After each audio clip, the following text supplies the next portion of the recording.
ఇంకా ఈరోజు మిషన్ కుట్టడం స్టార్ట్ చేసేటప్పటికి 12 దాటిందనమాట. అదేలేండి పూజ గదంతా క్లీన్ చేసేసరికి టైం పట్టింది గదా! నిన్న కట్ చేసి పెట్టుకున్నాను బ్లౌజులనేది. ఇవంతా ఒక కస్టమర్‌వి 6, 7 బ్లౌజులనమాట. నేనేంటంటే ఈరోజు కట్ చేసినవి ఈరోజే అయిపోయేటట్టు చూసుకుంటాను. నిన్న ఇల్లు క్లీనింగ్ పెట్టుకునేసరికి అవ్వలేదనమాట.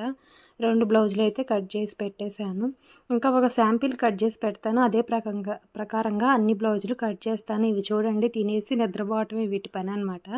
ఇంకా అదే ప్రకారం వేసేసుకొని బ్లౌజ్ అయితే కట్ చేస్తున్నాను. ఒక పక్క అన్నం పెట్టి అది వండుకుంటా చూస్తా ఇంకా బ్లౌజులనేది కట్ చేస్తా కుట్టుకుంటున్నాను. ఈరోజు తినేసరికి 3 అయిపోయిందనమాట. అలా ఉంటాయి మన పనులు. దాదాపు నేను ఆకలైన దాకా తినననమాట. టైం దాటిపోయినా పర్వాలే. ఆ రోజు తినటమైనా మానేస్తాను గానీ ఆకలవ్వాలి కంపల్సరీగా. ఇలా బ్లౌజులు ఊడిపోకుండా చుట్టి ఇలా పెట్టేసాననమాట. ఇంకా 2 బ్లౌజులున్నాయి అవన్నీ కట్ చేయాలి. ఓకే నచ్చితే లైక్ చేయండి, సబ్స్క్రైబ్ చేసుకోండి. Bye bye.